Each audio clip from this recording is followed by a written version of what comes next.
우리 중에 침례 받으신 분 혹시 계신가요? 나는 침례 받았다. 네, 이렇게, 좋습니다. 손 내려주시고. 나는 세례 받았다. 네, 꽤 많으시네요. 네. 난 아직 안 받았다. 네, 예, 있습니다. 네, 좋습니다. 오늘 본문에 등장하는 모든 문장을 다 합쳐서 한 단어로 한다면 그 침례입니다. 오늘 말씀의 의미가 침례라는 의미를 다 담고 있기 때문에 말씀을 잘 들으면 좋겠는데요.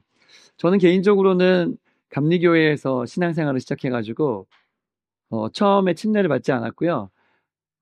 문답을 하고 세례를 받았어요. 그래서 목사님이 이렇게 물 떠가지고 이렇게 한 데 앉아서 세례를 받았습니다. 근데 제가 침례교로 옮긴 다음에 신학교로 가려니까 침례 신학교를 하려니까 침례를 받아야지만 갈 수 있는 거예요.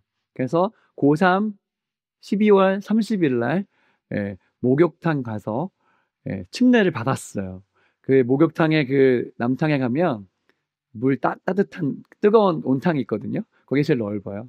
거기에서 이제 성가대 가운 입고 목사님하고 둘이 들어가서 할아버지들이 다 보고 있을 때 새벽에 가가지고 새벽 예배 끝나고 가서 쫙 들어갔는데 굉장히 따뜻했어요. 근데 그러고 났는데 이게 조금 이제 뭐 사진도 없고 그래가지고 제가 이제 그 다음에 21살 여름에 강가에서 우리 교회에서 이제 침례식이 있을 때 침례를 받았습니다. 또 그래서 저는 세 번 죽었어요. 세 번 죽었는데 그때 찍었던 사진이 이제 보여드리면 요 사진인데요. 예.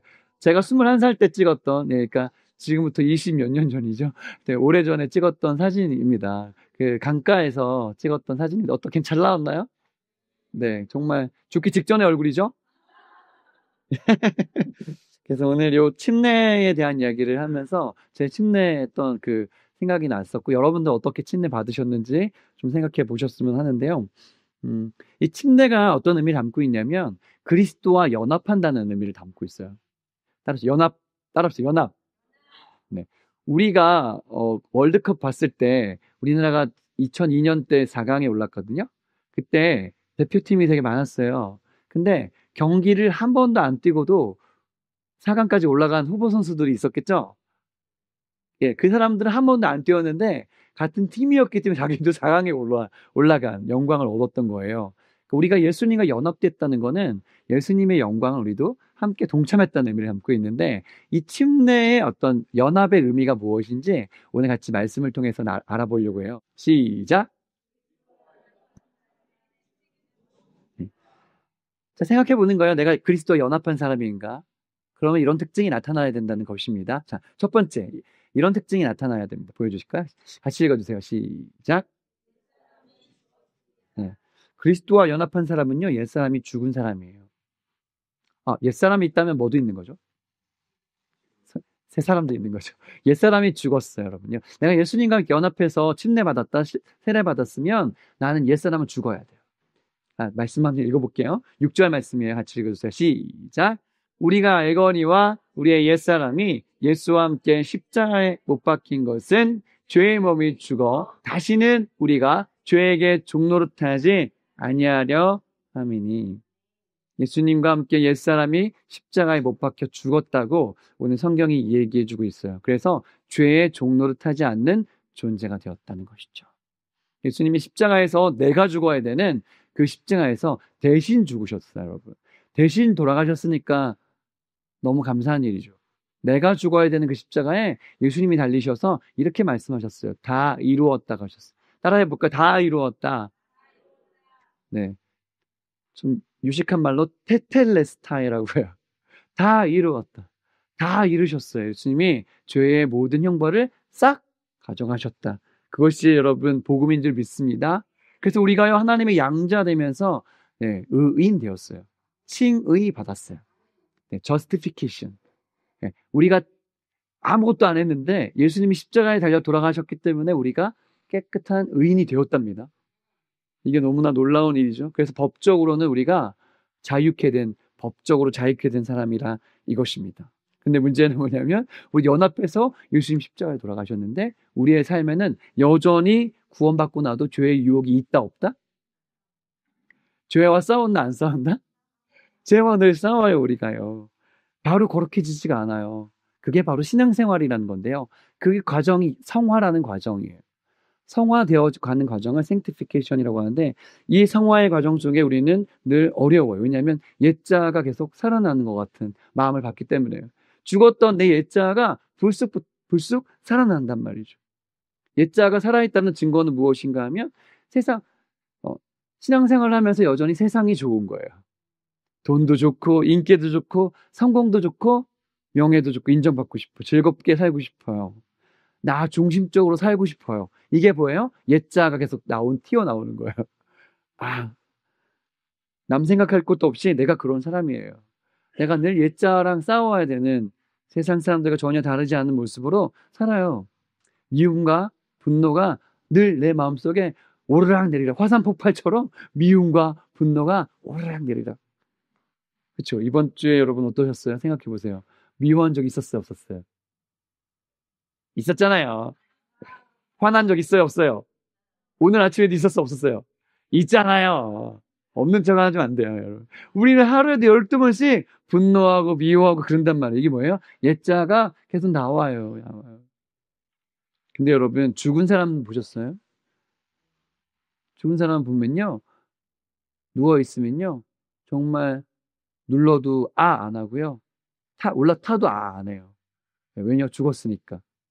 여러분, 예수님과 함께 우리가 죽었다 할 때는 있잖아요. 우리 옛자가 죽었다 했잖아요. 죽은 거예요. 죽었다고 인정하셔야 되는 것인 줄 믿으시기 바랍니다. 죽은 사람은요, 분노하지 않고요. 아프다고 말하지 않고요. 자존심도 없어요. 내가 예수님과 함께 십자가에 못 박혔잖아요. 나에게는 분노도 없고요. 욕심도 없고요. 자존심도 없는 거예요. 근데 자존심 나와요, 안 나와요? 옛자가 나와요, 안 나와요? 나와요. 그 좀비 같아요. 좀비가 죽었는데 안 죽었고 계속 사는 것처럼 막 돌아다니잖아요. 막 감염시키고 좀비 같은 무서워요. 그 신앙생활 할 때 자괴감이 드는 이유가 옛자가 계속 나를 괴롭혀서 그런 거예요. 내가 이런 모습으로 과연 하나님의 자녀라고 할 수 있을까? 이런 마음이 생긴단 말이죠. 담배 피우는 사람 보잖아요. 담배의 종이에요. 아침에 일어나면서부터 잘 때까지 계속 피워야 돼. 그래서 여러분들 보면은 바깥에서 담배 피는 남자들 많이 보죠. 여자들도 많이 보죠. 담배가 안 피면 이게 안 돼, 생활이 안 되는 거예요. 그래서 화장실 가도 피워야 되고, 힘들어. 술에 중독된 사람은요, 술 안 마시면 안 돼요. 밥 먹을 때도 술 마셔. 자기 직전에 술 마셔. 기분 좋아도 술 마셔. 기분 나빠도 술 마셔. 그리고 술 깨려고 해장국 먹으러 갔다가 술 마셔. 이러면 계속 술 마셔. 술 안 마시면 안 되는 거예요. 사진 하나 보여주면요. 이 이제 뭐 먹고 이렇게 된 거냐면, 마약 먹고 이렇게 된 거고. 이 무슨 마약이냐면, 펜타닐이라는 마약이에요. 이 펜타닐이 얼마나 중독성이 강한지 단 한 번만 먹어도 이렇게 된대요. 좀비처럼 절대 정상적인 삶을 살 수 없는데요. 얼마나 강한지 몰핀보다 50배에서 100배가 강하대요. 헤로인보다 50배 강력한 이것인데요. 바로 중독되고 바로 통제력을 잃고 말아서 미국에서는 하루에 150명 이상이 이 펜타닐 때문에 죽는데요. 근데 정말 아름다운 거리 필라델피아, 아름다운 샌프란시스코의 젊은이들이 길거리에서 이 마약에 노출돼서 죽어가고 있어요. 중독은 이렇게 무서운 것이죠. 죄의 중독도 이런 것과 같아요. 죄에 종됐던 우리 모습이 이런 것과 같다고요. 근데 여기서 우리가 예수님 때문에 깨끗해졌다, 의로워졌다, 이것은 얼마나 감사한 일입니까? 영원히 노래할 일인 줄 믿으시기 바랍니다. 저는요, 구원받고 중2 때 구원받았거든요. 성령 체험하고 예수님 만났는데, 제가 여러 번 얘기했지만, 구원받았는데도 불구하고 제 마음속에 늘 유혹이 뭐였냐면, 그때는 오락실이었어요. 그 오락실에 가면은 1,000원을 바꾸면 하루에 1,000원 다 거의 썼었어요. 그래서 막 1시간 내내 그냥 잘 하지도 못하는 테트리스부터 보글보글해 막 스트리트 파이터에 뭐 더블 드래곤 뭐 이런 거 엄청 많았거든요. 열심히 했는데 너무나 자괴감이 느껴지는 게 교회에 가서 1시간 예배 드리는 거 너무 길어. 지겨워. 근데 오락실에서 1시간 동안 있는 거는 계속 구경만 해도 재밌어. 이게 인간의 한계예요. 그러니까 구원받았는데도 죄로 가고 싶어요. 여러분들 그러잖아요. 우리도요. 근데 하나님이 저를 그냥 두지 않으시고 구원받은 자녀는요 그냥 두지 않으세요. 정신 바짝 차리도록 깡패를 불러주셔가지고 깡패가 딱 공중전화 그때 박스가 있었거든요. 거기서 딱 대기하고 계시던 우리 하나님이 딱 대기해 놓으신 2명의 건장한 깡패들이 저를 기다리고 있다가 1시간 동안 즐겁게 오락실에서 이제 오늘은 정말 개운하구나 이런 이제 나와가지고 이제 나왔는데 깡패님이 저를 따라오셔가지고 그래서 제가 이제 열심히 도망갔죠. 네, 원래 도망갈 때는 딱 느낌이 오잖아요. 빨리 도망가야겠다. 빨리 도망갔는데 얘가 더 빨리 따라오는 거예요. 그래서 거의 뛰다시피 도망갔는데 이쪽으로 잠깐만 이제 저도 정말 으슥한 곳에 가서 정말 생애 처음으로 그 죽도록 맞아봤어요. 처음 얘기한 거 아니고 되게 반응 잘해주셔서 감사해요. 제가 이건 몇 번 얘기했는데 다 모르셨나 보죠. 엄청 죽도록 얻어 터지고 그때 안경 썼는데 안경 날라가고 시계 다 뺏기고 뭐 그래가지고 이제 근데 제가 제일 키가 커가지고 제가 저를 정복시켜야지 우리가 이제 끝난다 생각해서 야 여기 벽에 딱 쓰라 그래가지고 제가 벽에 딱 썼거든요. 벽에 딱 썼는데 얘가 뭘 하려고 했냐면 이제 때리려고 벽에 쓰라온 거예요. 그래서 어떻게 때리는지 몰랐는데 다리로 빡 때렸는데 배에 딱 맞은 거예요. 근데 정말 숨이 안 쉬어지더라고요. 전 처음으로 이제 숨 못 쉬어서 죽을 수도 있구나 이걸 처음 알았어요. 명치 맞으니까 죽을 것 같더라고요. 그래서 이제 죽는구나. 근데 이제 마음속에 이렇게 죽을 순 없지. 근데 정말 죽지는 않았어요. 감사하게도. 그리고서 이제 깡패가 저한테 설교를 야 너네 있잖아. 제가 우리가 몇 명이었거든. 너네 이렇게 살면 너네 맨날 오락실 다니고 이렇게 시간 낭비하면 나처럼 되는 거야. 이러면서 저한테 나처럼 되지 말라고 설교를. 그래서 제가 아멘하고 이제 일어나서 안녕하고 이제 집에 가서 그때부터 오락실 안 갔거든요. 근데 정말 그때부터 성적이 오르더라고요. 진짜로. 우리 지역의 고등학교 중에 제일 좋은 학교 갔어요. 근데 하나님이요 구원받은 사람 그냥 두지 않으세요. 저의 그 옛날 습성으로 돌아가려는 걸요 그냥 두지 않으신다고요. 할렐루야. 그래서 우리는 여러분 내가 예수님과 연합됐잖아요. 옛사람이 죽어야지 맞아요. 할렐루야. 두 번째 우리 예수님과 함께 연합한 사람의 특징은 무엇입니까? 두 번째 한번 읽어주실게요. 시작. 네. 그리스도와 연합한 사람은요 부활의 확신을 가진 존재예요. 물어볼게요. 여러분 부활의 확신이 있으세요? 부활할 거 믿으세요? 네, 5절 말씀 같이 읽어보겠습니다. 시작.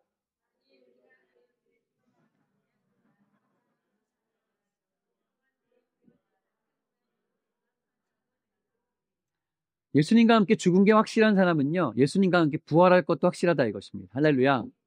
할렐루야. 이루어진 일입니까? 아직 안 이루어진 일입니까? 네. 영원 속에서 이루어졌고요. 아직 우리에게는 부활은 아직 안 왔죠? 우리가 죽더라도 부활할 수 있다고 믿는 건 이 말씀 때문이에요. 예수님과 함께 우리는 부활할 존재로 연합된 줄을 믿습니다. 그래서 예수 부활, 내 부활. 할렐루야.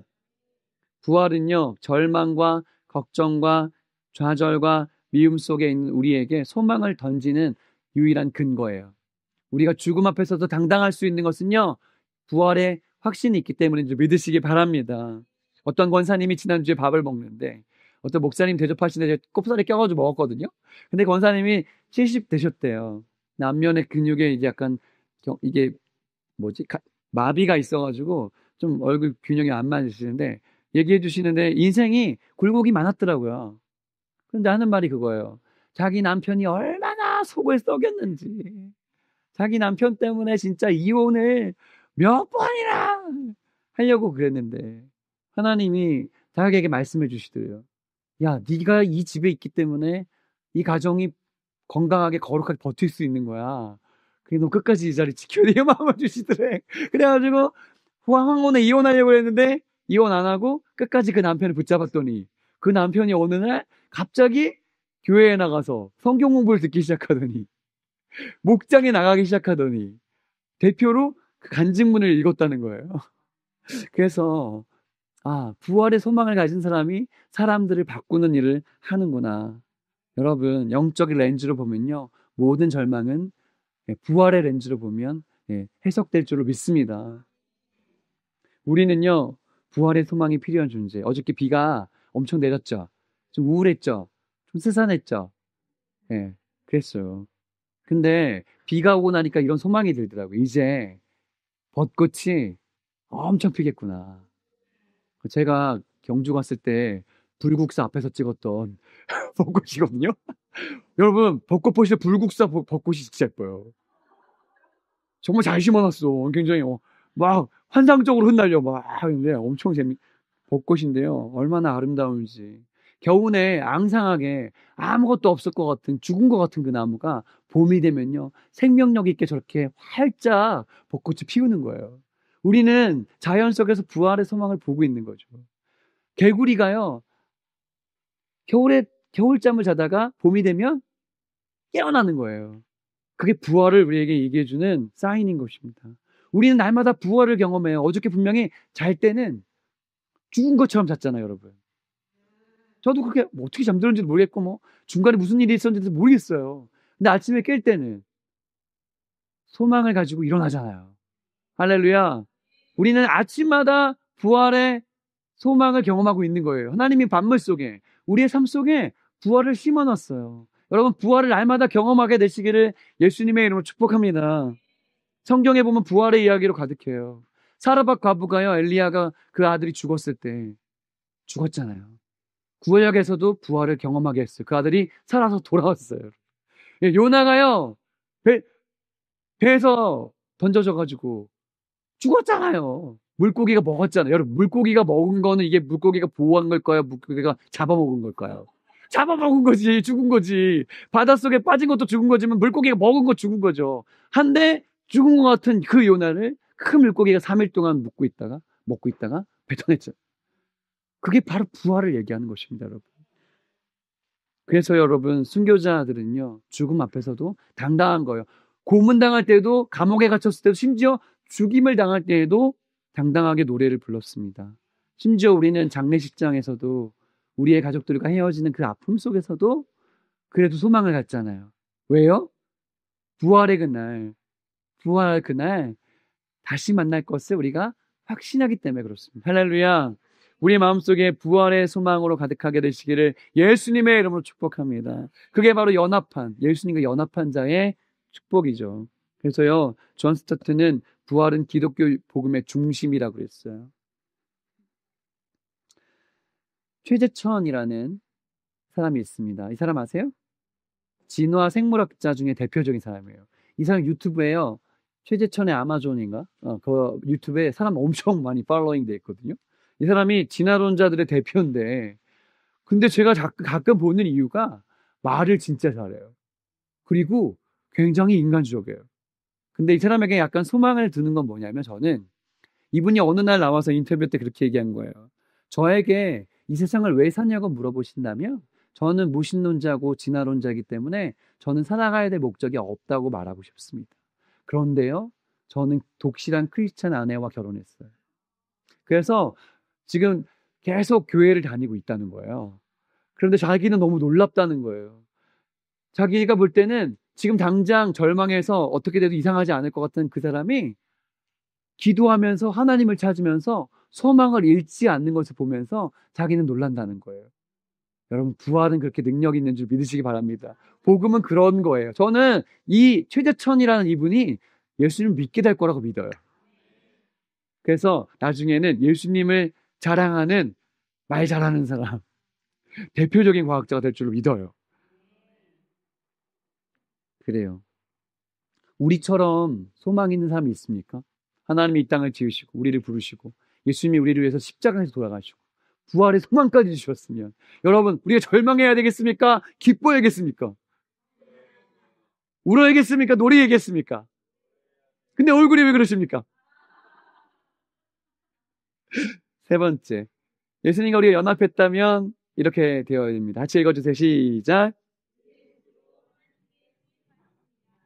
네, 우리가요 주님과 연합한 자가 되잖아요. 부활의 소망을 갖잖아요. 의의 무기로 쓰임받는 존재가 된다는 것입니다. 할렐루야. 13절 말씀 같이 읽어주세요. 시작.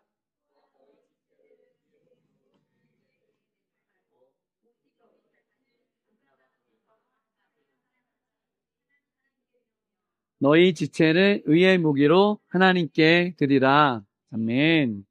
바울은요, 두 종류의 인생을 말해요. 나의 몸을 교회에게 내어주는 사람, 나의 몸을 하나님의 의의 병기로 내어주는 사람, 둘 중에 하나라 이것입니다. 여러분, 나의 시간, 나의 돈, 나의 모든 몸, 누구 거죠? 주님과 연합한 사람은요, 주님 거예요. 주님께 내어드리는 게 아깝지가 않아요. 왜냐하면 나는 의의 무기로 부름받았기 때문이에요. 여기에 무기라고 나와 있는 호플론이라는 단어는 악기란 단어도 되고 도구라는 단어도 돼요. 하나님이 나를 의의 악기로, 의의 무기로, 의의 도구로 부르셨는 줄 믿으시기 바랍니다. 그러면 점검하셔야죠. 나의 시간과 에너지가 어떻게 쓰이고 있는가? 정말 주님의 의를 위해서 나의 삶이 쓰여지고 있는가? 그것을 생각해 보셔야 된다는 것이에요. 우리의 눈은 의의 무기로 쓰임받고 있는가? 내가 보는 것, 내가 말하는 것, 내가 듣는 것, 내가 행동하는 것, 내가 사람들을 만나서 이야기하는 것이 하나님의 의가 되고 있는가요? 우리가요, 그렇게 살면 이 세상에 우리가 빛과 소금으로 살 수 있게 된다는 것입니다. 소명이라는 책에 보면요, 눌러주시면, 우리가 청년들하고 이제 이 소명이라는 책을 읽기 시작했는데, 굉장히 깊이 있는 대화가 오고 가고 있어요. 근데 이 소명이라는 책에 보면요, 이런 글이 있어요. 주님과 연합한 사람, 의롭게 살기로 결심한 사람들은요, 이렇게 써 있어요. 청교도들은 마치, 거기 나오는 청교도들은 마치 자이로스코프를 삼긴 것처럼 살았다. 자이로스코프가 뭐죠? 처음 들었어요? 자이로스코프는 균형을 맞춰주는, 다시 원래 자리로 돌아가게 만들어주는 그런 기구거든요. 청교도들은 자이로스코프를 삼킨 것처럼 살아갔다는 거예요. 그런데 현대의 그리스도인들은 마치 갤럽 여론조사를 삼킨 것처럼 살고 있다. 너무 딱 맞는 얘기 아니에요? 현대의 그리스도인들은 균형을 잡고 세상을 바꾸는 일에 쓰임받지 않고 갤럽 연구조사에 거기에 내가 마치 거기에 영향을 받아야 될 것처럼 살고 있다는 거예요. 또 하나 얘기했어요. 청교도 시대에는 교회가 여론을 기록하는 온도계가 아니라 사회의 관심을 변혁시키는 온도 조절 장치였다. 이렇게 써 있어. 우리는 온도계가 아니에요. 세상이 이렇네?